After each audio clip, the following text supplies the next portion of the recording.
ಜಾಸ್ತಿ ತಂದೀವಿ ಅಂತೇಳಿ. ಹೋದ ಶಾಸಕರಿಗೂ ಈ ಶಾಸಕರಿಗೆ ಏನು ವ್ಯತ್ಯಾಸ ಅಂತೇಳಿ ಇಬ್ರು ಸಂಸದರು ಹೇಳಿದ್ರು ನಮಗ. ಹೋದ 5 ವರ್ಷದಲ್ಲಿ 2018ರಿಂದ 2023ರಲ್ಲಿ ಎಷ್ಟು ಅಭಿವೃದ್ಧಿಯಾಗಿದೆ, ಈಗ 2023ರಿಂದ 26 3 ವರ್ಷ ಕಂಪ್ಲೀಟ್ ಆಗ್ತಾ ಬಂತು. ಇವ್ರು ಬರೀ ಪಂಚವಾರ್ಷಿಕ ಯೋಜನೆ ಅದೇ ಹೇಳ್ತಾರೆ, ನಾವು ಪಂಚ ಗ್ಯಾರಂಟಿ ಕೊಟ್ಟಿದ್ದೀವಿ ಅಂತ. ನಿಜವಾಗ್ಲೂ ಹೇಳ್ಬೇಕಂದ್ರೆ ನಮ್ಮ ಜೀವನಕ್ಕೆ ಗ್ಯಾರಂಟಿ ಬೇಕಾಗಿದೆ. ಮೊದಲು ಆ ಜೀವನಕ್ಕೆ ಗ್ಯಾರಂಟಿ ಯಾರು ಕೊಡ್ತಾರೆ ಅಂದ್ರೆ ಶ್ರೀ ನರೇಂದ್ರ ಮೋದಿ ಅವರು ಕೊಡ್ತಾರೆ, ಅವ್ರು ಬಿಟ್ಟು ಬೇರೆ ಯಾರಿಗೂ ಸಾಧ್ಯ ಇಲ್ಲ. ಯಾವಾಗ ನಾವು ಜೀವನಕ್ಕೆ ಗ್ಯಾರಂಟಿ ಇಲ್ಲ ಅಂದ್ರೆ ನೀವು ಪಂಚ ಗ್ಯಾರಂಟಿ ತಗೊಂಡು ನಾವೇನು ಮಾಡಬೇಕು, ನಾವು ಇದ್ರಲ್ಲ ಗ್ಯಾರಂಟಿ ತಗೊಳ್ಳೋದು. ಆದ್ರಿಂದ ತಾವೆಲ್ಲರೂ ಅರ್ಥ ಮಾಡ್ಕೋಬೇಕು, ಬರೀ ದಿಲ್ಲಿಯಲ್ಲಿ ಅಷ್ಟೇ ಅಲ್ಲ, ರಾಜ್ಯದಲ್ಲೂ ಬಿಜೆಪಿ ಸರ್ಕಾರ ಇದ್ದಾಗ ಮಾತ್ರ ಡಬಲ್ ಇಂಜಿನ್ ಸರ್ಕಾರ ಇರ್ತದೆ, ಅಭಿವೃದ್ಧಿ ಇನ್ನೂ ಜಾಸ್ತಿ ಆಗ್ತದ. 2018ರಿಂದ 23ರ ಅಭಿವೃದ್ಧಿ ಹೆಂಗಾಯ್ತು ಅಂತ ನೀವೆಲ್ಲರಿಗೂ ಗೊತ್ತು. ಈಗ ತಾನೇ ಅಮರೇಶ್ವರ ನಾಯಕ್ ಅವರು ಹೇಳಿದ್ರು, ಮೆಡಿಕಲ್ ಕಾಲೇಜ್ ಆಗಬೇಕಾದ್ರೆ ಹೇಗೆ ನರೇಂದ್ರ ಮೋದಿ ಅವರು ಕೇಳಿದಾಗ ಏನು ಒಂದೇ ಉತ್ತರ ಕೊಟ್ಟರು, ಫಸ್ಟ್ ನಮಗೆ ಮೆಡಿಕಲ್ ಕಾಲೇಜ್ ಬೇಕಂದ್ರೆ 60% ಕೇಂದ್ರ ಸರ್ಕಾರ, 40% ನಮ್ಮ ರಾಜ್ಯ ಸರ್ಕಾರ ಅನುದಾನ ಕೊಟ್ಟು ನಮಗೆ ಮೆಡಿಕಲ್ ಕಾಲೇಜ್ ಮಾಡಿಕೊಟ್ರು.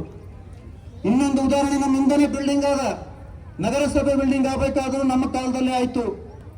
ಈಗ ಮಾಜಿ ಸಂಸದರಾಗಿರ್ತಕ್ಕಂಥ ಉಮೇಶ್ ಜಾಧವ್ ಅವರು ಹೇಳಿದ್ರು, ಬಂಜಾರ ಸಮುದಾಯವನ್ನು ನಾವು ಮಾಡಿಕೊಟ್ಟಿದ್ದೀವಿ, ಅದನ್ನು ಸಂಭಾಳಿಸೋಕಾಗ್ತಾ ಇಲ್ಲ ಇವರಿಗೆ, ಮೇಂಟೆನೆನ್ಸ್ ಮಾಡೋದಾಗ್ತಾ ಇಲ್ಲ ಇವರಿಗೆ, ಕರೆಂಟ್ ಕೊಡೋದಾಗ್ತಾ ಇಲ್ಲ, ಕರೆಂಟ್ ಬಿಲ್ ಕಟ್ಟಲಾರ್ದೆ ಕರೆಂಟ್ ಬಿಲ್ ಕಟ್ ಮಾಡ್ಯಾರಲ್ಲಿ. ಅಲ್ಲಿ ಎದಕ್ ಮಾಡಿದೀವಿ, ಬಡವರಿಗೆ ಯಾರಿಗೆ ಪಾಪ ಕಲ್ಯಾಣ ಮಂಟಪ ಪ್ರೈವೇಟ್ದಲ್ಲಿ ಆಗಕ್ಕಾಗಲ್ಲ ಅಂತವರಿಗೆ ಅಲ್ಲಿ ಸಮುದಾಯ ಭವನ ಕಟ್ಟರೆ ಮದುವೆಗಳಾಗ್ತಾವ, ಕಾರ್ಯಕ್ರಮಗಳಾಗ್ತಾವ ಅಂತ ಮಾಡಿಕೊಟ್ರೆ ಇವ್ರಿಗೆ ಅದನ್ನೂ ಮಾಡಕ್ ಆಗ್ತಾ ಇಲ್ಲ. ಜಗಜೀವನ್ ರಾಮ್ ಭವನ ಆಗಿರೋ ಎಲ್ಲಾ ಭವನಗಳೇ ಬರಷ್ಟೇ ಅದು ಬಣ್ಣ ಸುಣ್ಣ ಮಾಡೋಕ್ಕೂ ಆಗ್ತಾ ಇಲ್ಲ, ಕರೆಂಟ್ ಬಿಲ್ ಕೊಡಕ್ ಆಗ್ತಾ ಇಲ್ಲ. ಮುಖ್ಯವಾಗಿ ನಾವಿಲ್ಲಿ ನಾನು ಯಾರಾದ್ರೂ ಪ್ರಣಾಳಿಕೆ ಪತ್ರ ನೋಡ್ತಿದ್ರೆ ಫಸ್ಟ್ ಪಾಯಿಂಟ್ ನೋಡ್ಬೇಕು ನೀವು, 7 ಗಂಟೆ ನಮ್ಮ ರೈತರಿಗೆ ನೀವು ಕರೆಂಟ್ ಕೊಡ್ಬೇಕಾಗಿತ್ತು. ಆ 7 ಗಂಟೆ ಆದ್ರೂ ನೀವು ಕರೆಕ್ಟ್ ಕೊಡ್ತಾ ಇದ್ದೀರಾ? ಇಲ್ಲ. ಅದು ಲೋಡ್ ಶೆಡ್ಡಿಂಗ್ ಇದೆ, ಅದಿದೆ. ಬ್ಯಾಸಿಗೆ ಬಂದ್ರೆ ಮಳೆ ನೀರೆಲ್ಲ ಹಂಗಂತ ಕತ್ತಿ ಹೇಳ್ತಾರ. ಮಳೆಗಾಲ ಒಂದು ಹನಿ ನೀರು ಬಂದ್ರೆ ಯಾರು ಹೇಳಿದ್ರು ನಿನ್ನೆ ನಂಗ, ಶಾಪುರಲ್ಲಿ ಮಳೆ ಆದ್ರೆ ಯಾದಗಿರಿ ಕರೆಂಟ್ ತೆಗಿತಾರೆ, ಆ ಪರಿಸ್ಥಿತಿ ಅದು ಜಸ್ಕಾಂದವ್ರದ್ದು ಅಂತೇಳಿ. ಇನ್ನು ಚಳಿಗಾಲ ಬಂದ್ರೆ ತಂಬಕ್ ಚಳಿ ಇಡ್ತದೆ, ಅದಕ್ಕೆ ಚಳಿ ಇಡ್ತದೆ. ಎಲ್ಲದಕ್ಕೂ ಎಲ್ಲಾ ಕಾಲದಲ್ಲೂ ತಿದ್ರೆ ನೀವು ಕರೆಂಟ್ ಯಾವಾಗ ಕೊಡಬೇಕು? ಊರಾಗೂ ಕರೆಂಟ್ ಕರೆಕ್ಟ್ ಇಲ್ಲ, ಹೊಲದಾಗೂ ಕರೆಂಟ್ ಕರೆಕ್ಟ್ ಇಲ್ಲ. ರಾತ್ರಿ 12 ಗಂಟೆ 1 ಗಂಟೆ 3 ಗಂಟೆ ಕರೆಂಟ್ ಕೊಟ್ರೆ ನಾವು ರೈತರೆಲ್ಲ ನಿದ್ದಿಗೆಟ್ಟು ಆ ಹೊಲದಲ್ಲಿ ಕೊಡ್ಬೇಕ ಮೋಟ್ರ್ ಮುಂದ ಹೇಳಿ. ಆ ಬರ ಇವ್ರ ಮನೆಯಿಂದ ಬರೋದ್ರ ಆಫ್ ಆಗಿರ್ತದೆ, ಕರೆಂಟ್ ಹೋಗಿರ್ತದೆ, ಮತ್ತೆ ವಾಪಸ್ ಹೋಗೋದ್ರೆ ಕರೆಂಟ್ ಬರ್ತದೆ. ಆ ಪರಿಸ್ಥಿತಿ ಅದು ನಿಮ್ದು.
ಒಂದು ನಿಮಿಷ ವೇಟ್ ಸರ್. ಓಕೆ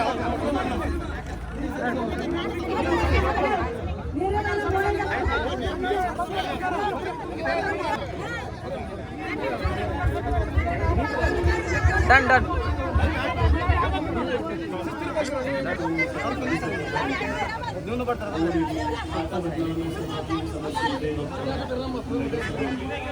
ಜೊತೆಗೆ ನಗರಸಭೆಯಿಂದ ಕೊಡಬೇಕು,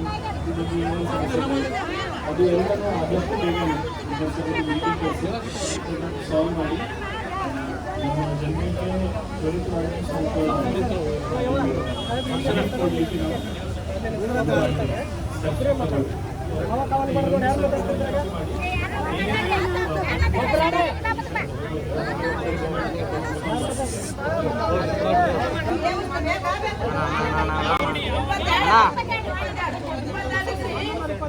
ಸಾಲಿ ಕಟ್ಟಿದ್ರಿ ಬಸವ ನೋಡ್ಬೇಡಿ, ಸಾಲಿ ಕಟ್ಟಿದ್ರು ನಾವು ಗಂಡು ಮಕ್ಕಳು ಹೆಣ್ಮಕ್ಳು ಇದು ಒಳ್ಳೇದಲ್ರಿ.